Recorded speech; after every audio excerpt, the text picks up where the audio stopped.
Informativo. La Caravana Nacional por la Defensa del Agua, el Territorio, el Trabajo y la Vida llegó a la Ciudad de México. La Caravana Nacional por la Defensa del Agua, el Territorio, el Trabajo y la Vida continúa su recorrido por la capital de la República Mexicana. Esta movilización tiene por objetivo vislumbrar las múltiples crisis del agua, el territorio, el trabajo y la vida que se están profundizando en el país. La caravana partió de 3 estados de la República, Sonora, Coahuila y Chiapas. Durante 11 días, a lo largo de las rutas y eventos simultáneos, se llevarán a cabo asambleas, foros y conferencias de prensa para dar a conocer la situación sobre el abasto del agua. El motivo de la lucha es para visibilizar las demandas. Hemos interpuesto una demanda porque se nos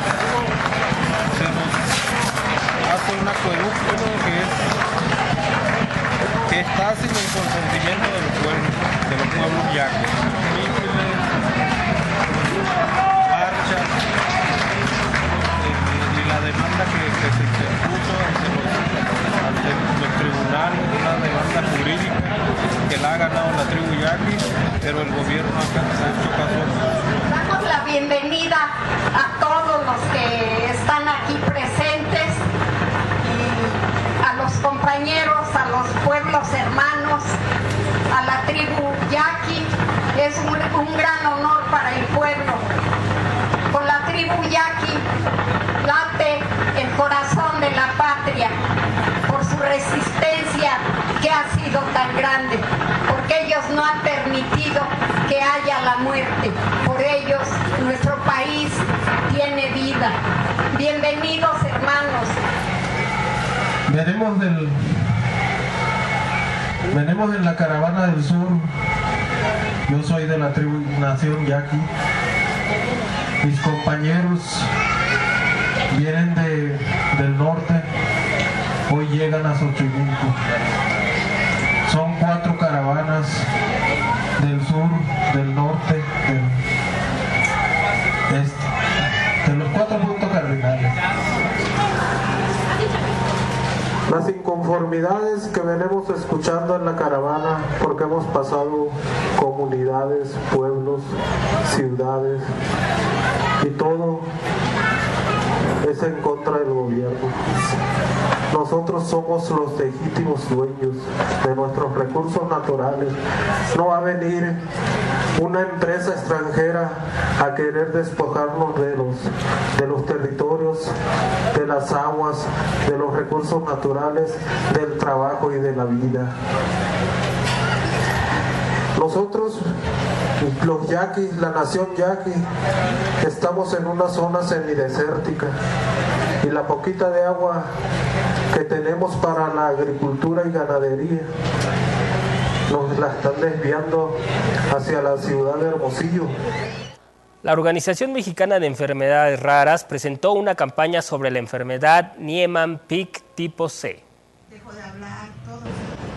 Niemann-Pick tipo C es un padecimiento de baja prevalencia que afecta a todas las edades y puede tomar un periodo promedio de 5 años diagnosticarla. Es un padecimiento progresivo, irreversible, crónico y debilitante por depósito lisosomal.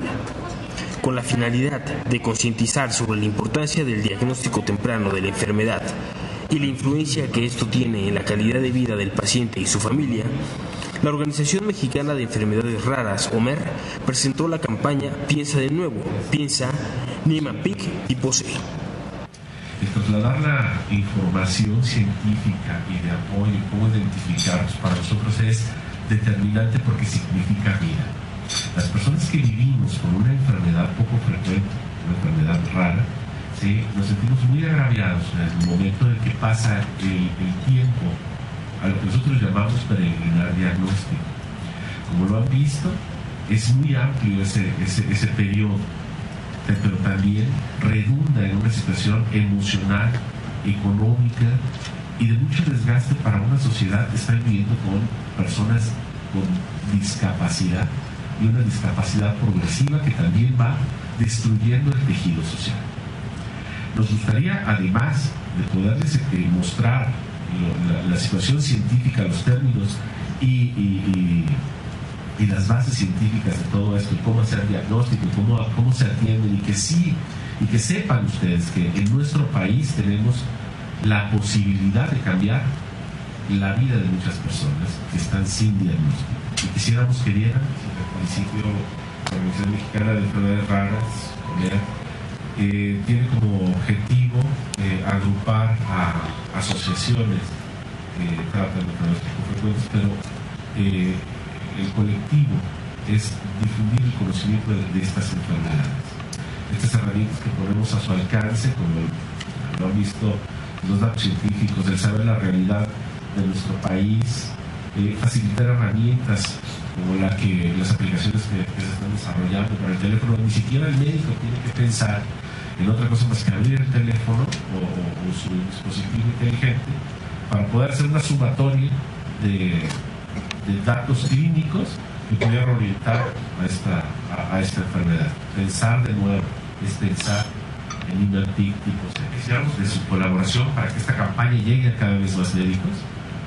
Estoy seguro que están pensando en un montón de centros de atención de pacientes con alteraciones neurológicas, como pueden ser los CRIT y como pueden ser los centros de atención múltiple, donde atienden a niños con discapacidad intelectual, donde se les pudiera brindar una oportunidad. Sí, tarde, pero eso es lo que queremos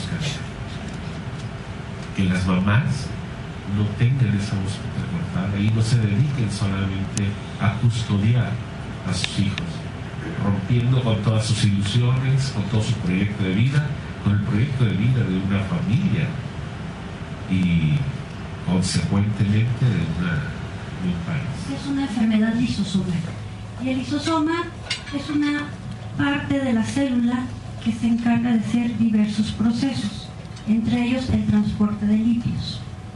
Este tipo de enfermedad es de tipo genético, en donde existe una herencia de tipo autosómico recesivo. Es decir, siempre que encontramos un paciente afectado, tenemos la obligación de preguntar algún antecedente, ya sea en los hermanos, en los tíos, en los primos, porque seguramente vamos a encontrar otro caso u otro pequeñito que pueda en el transcurso de la vida desarrollar síntomas muy parecidos. Lo que hace difícil y es un reto para nosotros establecer el diagnóstico de Niemann-Pick tipo C son las variantes clínicas. La presentación es heterogénea. No es una enfermedad en donde todos inicien con las mismas manifestaciones ni en el mismo momento de la vida.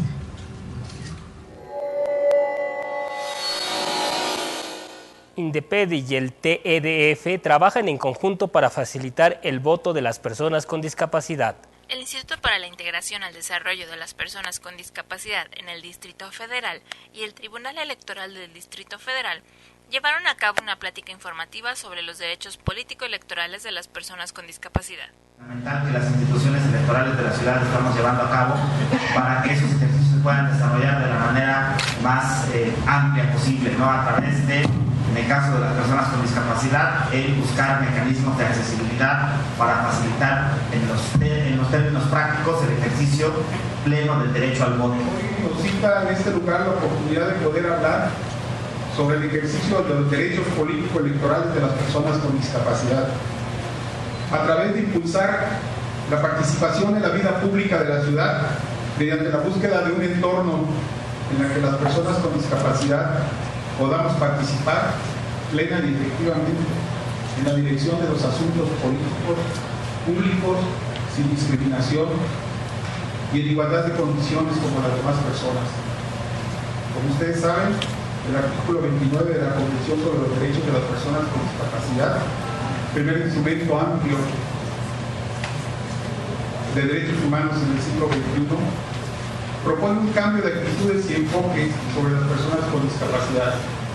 Establece el derecho que tienen y que tenemos todas las personas con discapacidad de participar en la vida política y pública, debiendo ejercer en igualdad de condiciones nuestro derecho ciudadano a votar y a ser elegido. El Instituto Electoral del Distrito Federal, conjuntamente con el INE, en el marco de la casilla única, hemos instrumentado acciones que permitan agrupar en 3 categorías: acceso a lugares de votación, materiales para posibilitar el derecho de los discapacitados a emitir su voto y sensibilización a funcionarios de casilla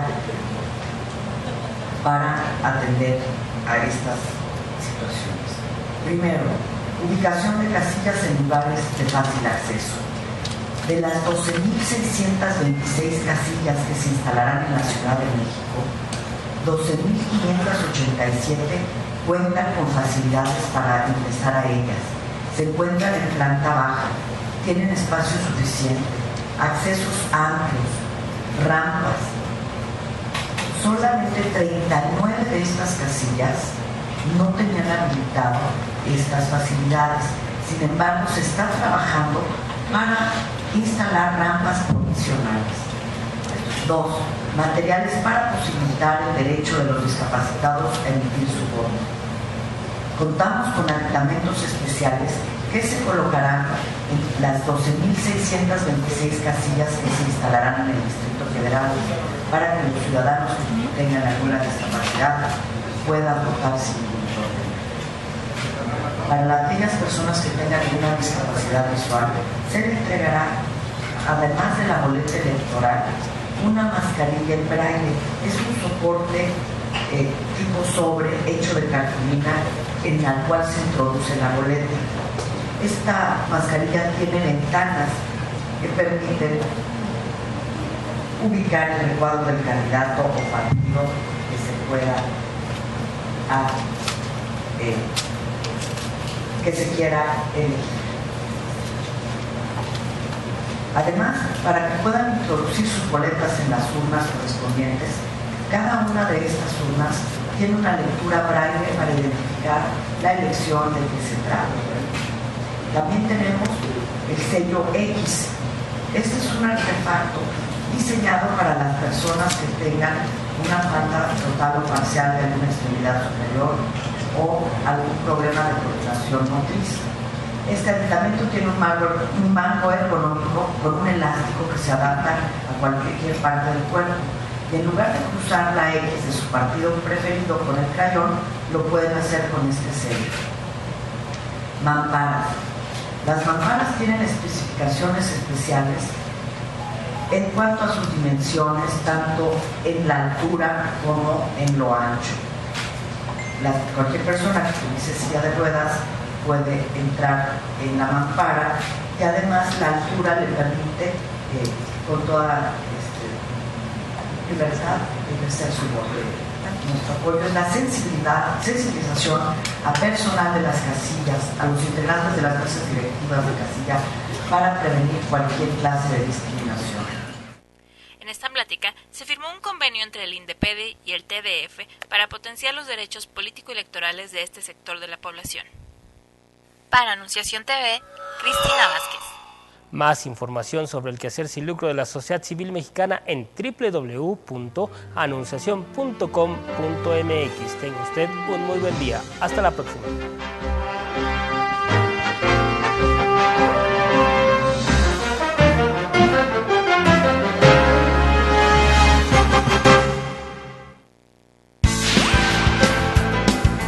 Somos hermanos, más que importante, necesario. Y sí lo somos. Hay soluciones que nacen del amor. Tú, yo, nosotros, somos corresponsables del devenir de la historia, no solo en México, sino en tu casa.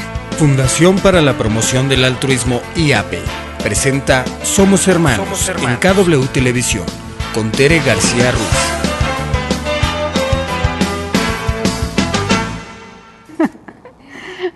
¿Qué tal? ¿Cómo están todos ustedes? Me da mucho gusto saludarles. Esto es Somos Hermanos y estamos muy contentos de poder compartir una esperanza de vida para las personas que tienen esclerosis múltiple. En torno al Día Mundial de la Esclerosis Múltiple, tenemos la oportunidad de conocer a Ileana González Hernández. Ella es neuróloga y nos va a platicar todas las causas de esta enfermedad, las que son identificables o posibles causas, y cuáles son los tratamientos. cómo poder identificar a una persona con esclerosis múltiple, porque además es una enfermedad o una discapacidad o una alteración neurológica, física también, que se confunde con otras discapacidades y otras enfermedades. Entonces, para el tratamiento importantísimo tener un buen diagnóstico, por eso es que digo, es una esperanza de vida. Ileana, ¿cómo estás? Hola, muy bien, gracias por el espacio. Platícanos, Ileana, ¿qué es la esclerosis múltiple y cómo detectarla y desde cuándo y a partir de qué momento puede uno empezar a buscar y ver la posibilidad de tener eso? Okay, bueno, es importante recalcar que la esclerosis múltiple es una enfermedad que pertenece a las enfermedades inflamatorias y neurodegenerativas que afectan el sistema nervioso central de una persona. Entonces, ¿lo que se inflama es el cerebro o qué? Se inflaman estructuras, o sea, se dan procesos... A ver, me dicen que el micrófono no está funcionando, el de Ileana. Lo vamos a arreglar en este momento y mientras, pues yo les platico que en la República Mexicana hay muy pocas organizaciones no lucrativas dedicadas a la esclerosis múltiple. De hecho, han comenzado y comienzan y muchas de ellas se diluyen en el tiempo por falta de apoyo social. Es muy importante que quienes están cerca de una persona con esclerosis múltiple le pregunten si ya está integrada a la actividad y a los servicios que ofrece alguna organización altruista de las pocas que hay en la República Mexicana y apoyar, averiguar cuál es esa organización, si es que existe en su estado, en su localidad y apoyarla, porque son carísimos los tratamientos, es de verdad muy doloroso para la familia y se necesita acompañamiento económico y por supuesto social, tener una red social de amigos que ayuden al cuidador principal a estar con el paciente identificado. Perdóname, ahora sí continuamos contigo. Muchas gracias. Te mencionaba que esta enfermedad tiene procesos inflamatorios que lo que van a hacer es un proceso que se llama desmielinización.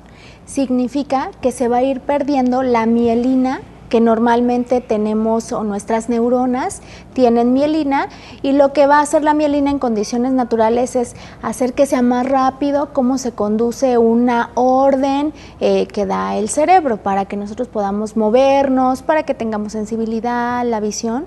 La velocidad con la que se conduce la da la mielina. Entonces se pierde esta mielina en esta enfermedad y por eso se pierden varias de las funciones. ¿Y cuáles son las de que se pierda la mielina? Realmente una causa específica no se conoce, se tienen varias teorías propuestas para dar esta enfermedad. Algunas de ellas son teorías genéticas, es decir, son personas predispuestas ya genéticamente a tenerla, pero además... Pero por alteración en gen no es un solo gen, es algo que se llama un complejo mayor de histocompatibilidad, que es como el reconocimiento de las células. Entonces, al alterarse este complejo mayor de histocompatibilidad, no se da el reconocimiento de las células, principalmente específicamente estas células que componen la mielina, y por eso nuestro sistema inmune llega y las ataca. Otras son las teorías ambientales, en las cuales se menciona que países que están muy alejados de la exposición del sol tienen mayor prevalencia. Entonces se habla de que la exposición al sol puede tener que ver principalmente por el metabolismo de la vitamina D. Si nosotros nos exponemos al sol, metabolizamos vitamina D, pero los que no están expuestos porque vivan en zonas donde no hay esta gran exposición, tienen menos cantidad de vitamina D y esto le da algún riesgo. Es decir, que la vitamina D favorece la producción de mielina.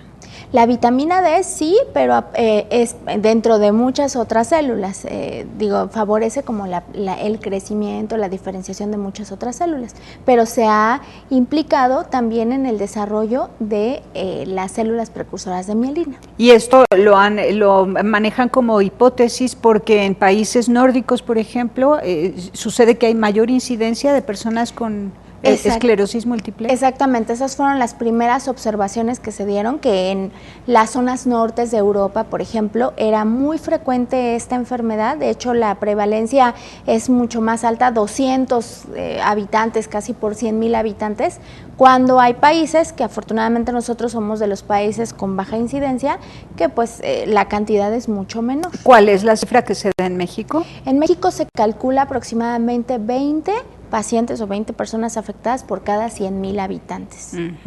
Ahora, los síntomas de la enfermedad, para quien no conoce lo que es la esclerosis múltiple, de poder identificar si usted se encuentra en la calle, en la iglesia, en el templo, en el centro comercial, en una fiesta, en una reunión, a alguien con ciertos movimientos, es probable que tenga esclerosis múltiple. Claro, los síntomas son muy variados. Generalmente las personas pueden empezar con algún tipo de trastorno de la sensibilidad, es como de los síntomas más frecuentes, algo que se llama parestesias, donde lo que se da son sensaciones anormales en diferentes partes del cuerpo. Podemos sentir como sensación de piquetes, sensación de comezón, sensación de ardor, etcétera. Estas diferentes alteraciones se llaman parestesias.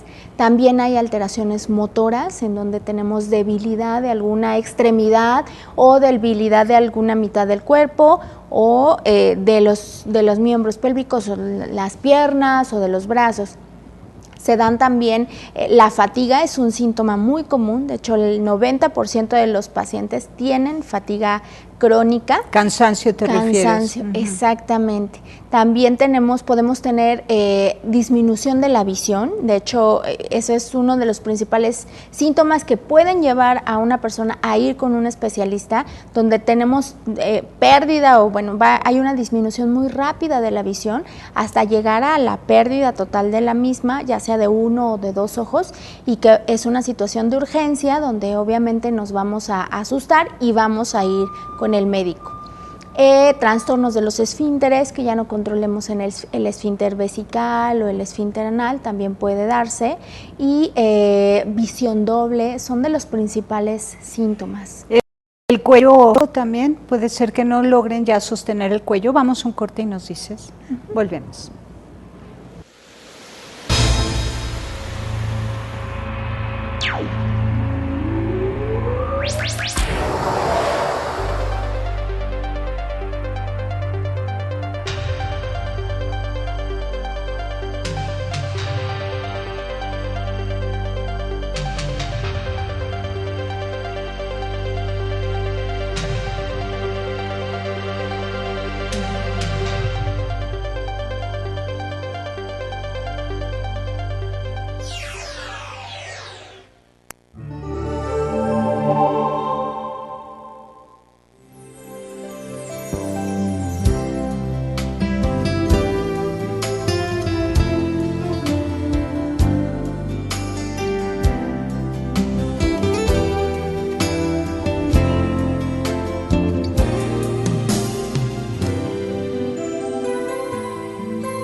Continuamos, y qué bueno que somos hermanos, porque si no fuéramos, de verdad que quién acompañaría a las personas que tienen un reto mayor al común denominador de los seres humanos. La esclerosis múltiple es difícil porque además es una enfermedad muy voluble.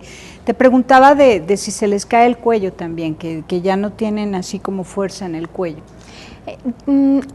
No como tal, o sea, sí tienen debilidad estos pacientes, sin embargo, el cuello no es uno de los músculos que se vea más afectados. Se pueden ver más afectados los de las extremidades, de los brazos, de las piernas. ¿El habla? El habla sí, de hecho la coordinación del movimiento, que el habla necesita que tengamos coordinación, esta sí se puede ver afectado, igual que la coordinación de la escritura, la coordinación de manejar un automóvil, incluso el caminar sobre una línea recta, que caminemos derechos. Estos pacientes pueden caminar como zigzagueantes. Ahora te lo pregunto porque hay personas que a quienes se les ha confundido el diagnóstico porque el cuello también se debilita y se cae, pero en esclerosis múltiple esto no. Podríamos decir que si tiene todos los demás síntomas y además le cae el cuello, quiere decir que es otra enfermedad. ¿Cuál podría ser? No, sí. Puede ser más algunas enfermedades donde tienen debilidad muscular también, es la miastenia gravis. Estos pacientes tienen una debilidad que va fluctuando, es decir, va cambiando. Ahí en las mañanas, por ejemplo, tienen buena fuerza, pero a lo largo del día se van debilitando y puede caerse. Los pacientes con esclerosis lateral amiotrófica, que a veces se confunde porque los dos tienen la palabra esclerosis, ellos van teniendo una debilidad progresiva a lo largo de la enfermedad, donde la caída del cuello es algo muy característico. Pero no es esclerosis múltiple, que no quede muy claro. Sí. ¿Qué tan grave es, dado el tratamiento tan diferenciado que debe haber para las distintas patologías? Estamos hablando de ELA, su sigla son ELA, pero el nombre esclerosis completo. lateral amiotrófica. Esto. Luego Huntington, ¿no? Que podría parecerse por movimientos involuntarios. No, pertenece a otro tipo de enfermedades. Totalmente no hay confusión diferentes en los síntomas. Sí, no. ¿Con qué otra confunden esclerosis múltiple? Cuando hacen un mal diagnóstico. Lo principal con lo que podemos hacer un mal diagnóstico, y no tanto es un mal diagnóstico, más bien es un subdiagnóstico. Es decir, te decía que la fatiga es un síntoma muy frecuente. Entonces, la mayoría de las veces, si la persona solo tiene fatiga y tiene sensaciones raras en el cuerpo, la mayoría de los médicos de primer contacto, es decir, si va con un médico general, un médico familiar, es decir, un especialista, puede ser que le digan no tienes nada, esto es estrés, es cansancio, depresión. Depresión, exacto.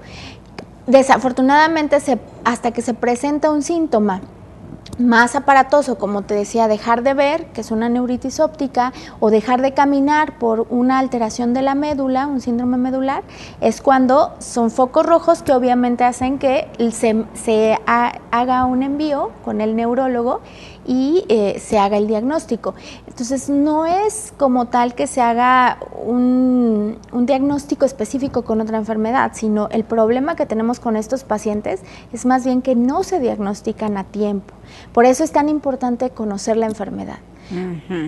Sí, por eso te estamos preguntando, porque hemos conocido un montón de casos a través de las instituciones no lucrativas, Asociación Mexicana de Esclerosis Múltiple. ¿Tú conoces otra? Sí, yo conozco dos principalmente, que es la que mencionabas, la Asociación Mexicana de Esclerosis Múltiple, IAP, que termina en IAP, y la asociación que se llama Unidos contra la Esclerosis Múltiple, que es USEM. Son dos grandes, digamos, asociaciones que son no lucrativas dentro del país y a los cuales se pueden acercar los pacientes. Sí, y además crean alianzas y se intercambian conocimiento y se presentan a sus médicos, es muy lindo, ¿no? Pero han llegado personas muchísimos años después de haber comenzado a vivir la enfermedad, sí, por un mal diagnóstico. Exactamente. Algo que también hay que recalcar que es importante, que desafortunadamente esta enfermedad afecta a personas jóvenes, es decir, la edad más frecuente es entre 20 y 40 años. Y pues estos pacientes, obviamente, si no se diagnostican a tiempo, pues van perdiendo años de productividad en su trabajo, en su familia, etcétera. Ahora, la enfermedad no se cura, pero se controla. Vamos a un corte y nos platicas. Volvemos.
Continuamos, somos hermanos y el tratamiento para la esclerosis múltiple es importante conocerlo porque es múltiple, es como un collage de actividades y participación médica de un montón de especialistas. Cuéntanos, por favor. Exactamente, algo que es muy importante recalcar, como ya mencionabas hace ratito, es que esta enfermedad no se cura, pero realmente hoy en día existen terapias o existe modo de cambiarles la historia a estos pacientes. Antiguamente, no tiene los tratamientos como tal, modificadores de la enfermedad se llama, tienen en México por lo menos 20 años. Antes, desafortunadamente, no se tenían muchas herramientas para estos pacientes y la historia de estos pacientes era que muy jóvenes se iban a discapacitar de una forma muy importante. Afortunadamente hoy existe algo que se llaman tratamientos modificadores de la enfermedad. No la van a curar, pero sí van a retrasar la progresión de la enfermedad y sabemos que esta enfermedad es discapacitante, va a ir la persona perdiendo sus capacidades, sin embargo, con estas terapias lo que podemos hacer es que si se iba a dar en 15, 20 años, pues se dé en más tiempo y que sea mucho más lenta esta progresión de la discapacidad.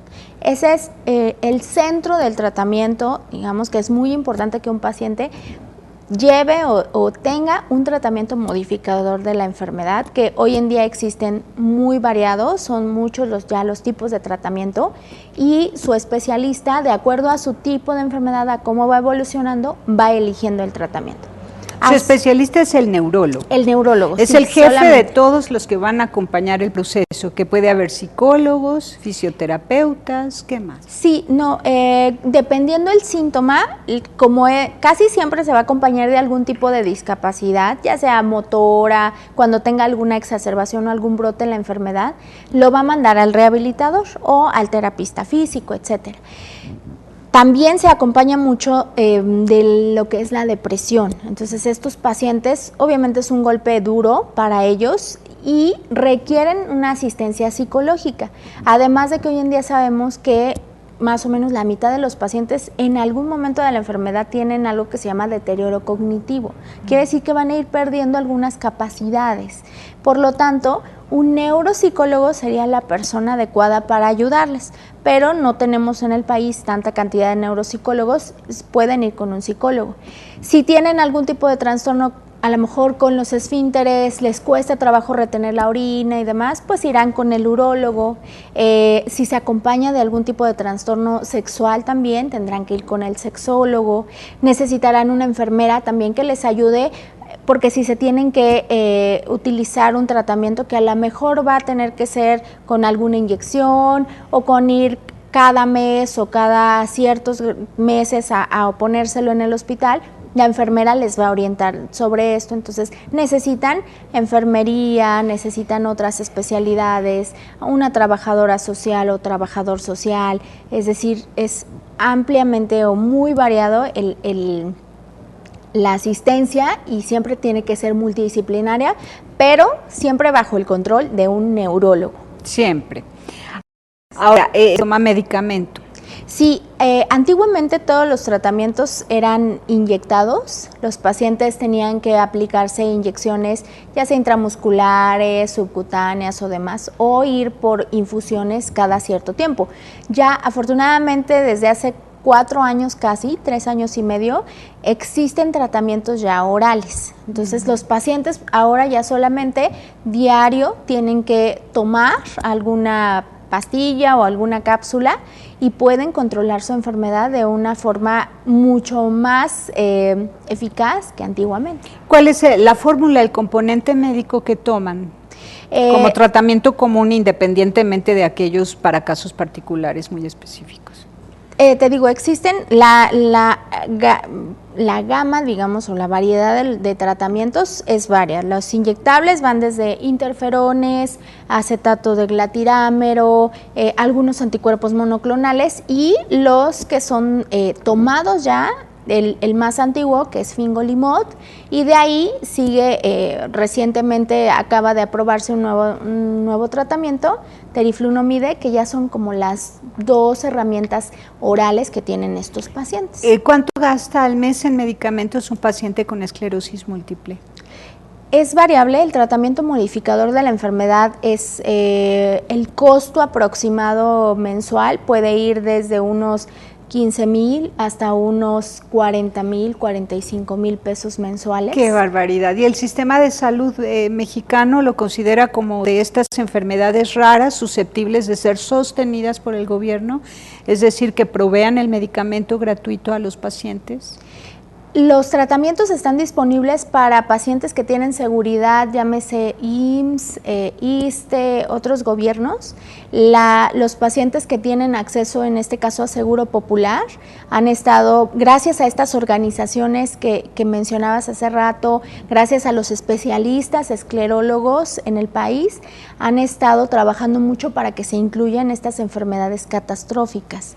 De hecho, se ha incluido recientemente y bueno, están a la espera de que sea dado un presupuesto, en este caso para darle tratamiento. Sin embargo, te digo, en IMSS e ISSSTE, que es la mayoría de la población a la que tiene acceso, es como se les da esta terapia.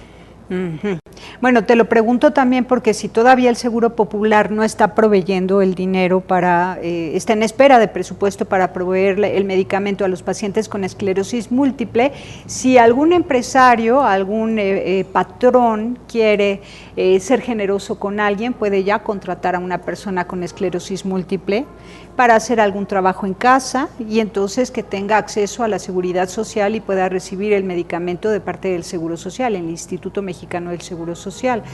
Lo mismo debería hacer el gobierno, abrir plazas de trabajo para personas con enfermedades catastróficas que ya están consideradas como aquellas para las cuales el gobierno tiene el medicamento asegurado en forma gratuita.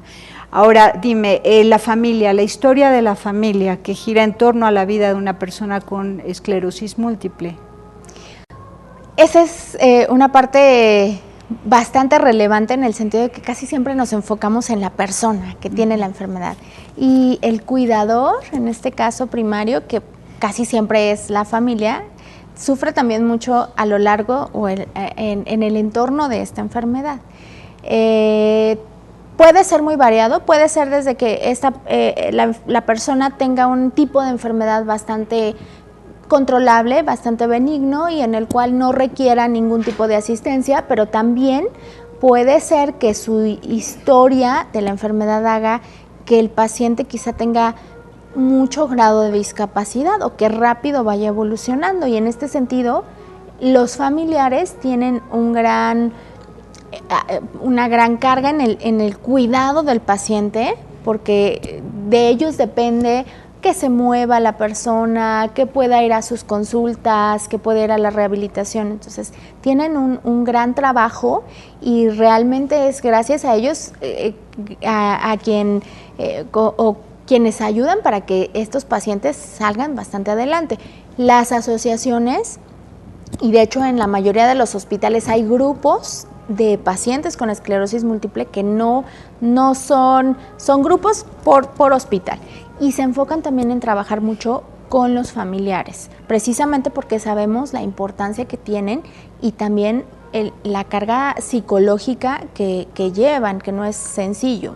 Ahora, los pacientes que adquieren una discapacidad, en este caso esclerosis múltiple como enfermedad y que es discapacitante, deben tomar esta terapia no solamente para ayudarse a aceptarla, sino también para relacionarse con los familiares que lo cuidan, porque pueden caer en la tiranía, pueden caer en una soberbia y en un maltratar a quien los cuida. Sí. Se habla mucho de que los enfermos son víctimas de violencia de parte de sus cuidadores principales, pero también hay que revelar que los enfermos a veces son los que violentan a quienes les cuidan. Sí, se da el caso por la amargura, ¿no? Sí, seguramente hay varios casos donde se ve esto, es bastante frecuente, ¿no? Que realmente la persona afectada de la enfermedad pues adopte este papel de tirano, como bien lo mencionas tú, y pues en el cual se tiene que mover todo alrededor de él, y obviamente si a lo mejor su grado de discapacidad no es tan importante, esta persona lo magnifique para también pues tratar de obtener algún beneficio. Seguro, y sí se dan casos, aunque afortunadamente no es lo principal, no son la mayoría de los casos, también se ven. Se da en cualquier discapacidad, ¿no? Entonces lo que hay que hacer es tomar juntos una terapia psicológica familiar, donde podamos pues hablar de estas cosas, de los sentimientos más íntimos de cada uno, tanto del paciente como del cuidador o los cuidadores, y pues confesar esa fatiga, ese cansancio, ese dolor, esa aflicción, esa angustia que cada uno vive, ¿no? Claro. Sí, y transformarla en amor y en compasión de unos por otros, para que todo fluya más fácilmente. Sí, indudablemente. Muy bien. Tenemos también que las personas con esclerosis múltiple, muchas de ellas, como esta enfermedad se da a partir de los 20 años en adelante, ya están casadas y tienen hijos. ¿Qué pasa en el matrimonio? Tenemos varios casos, o bueno, conocemos varios casos en los cuales es un golpe bastante duro. Platicábamos recientemente algunos especialistas que es la edad en la que estás teniendo un trabajo, estás teniendo hijos, te estás casando, entonces se mueve toda la dinámica familiar.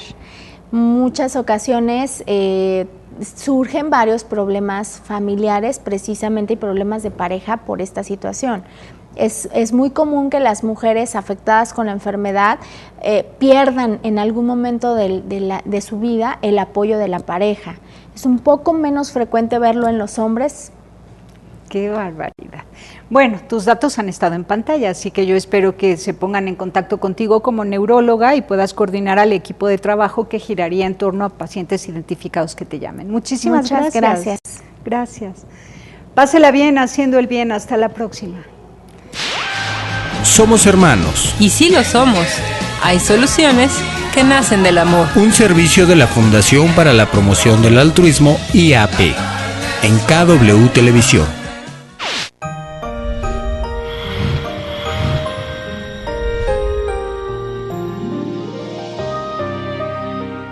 Una causa justa es luchar contra la leucemia. Este cáncer puede ser muy poderoso para uno solo, pero si nos unimos los mexicanos, podemos disminuir el impacto en nuestras vidas. Soy Julio Bracho y he hecho mí esta causa justa de la Fundación Comparte Vida. Con el himno a la alegría, esta hermosa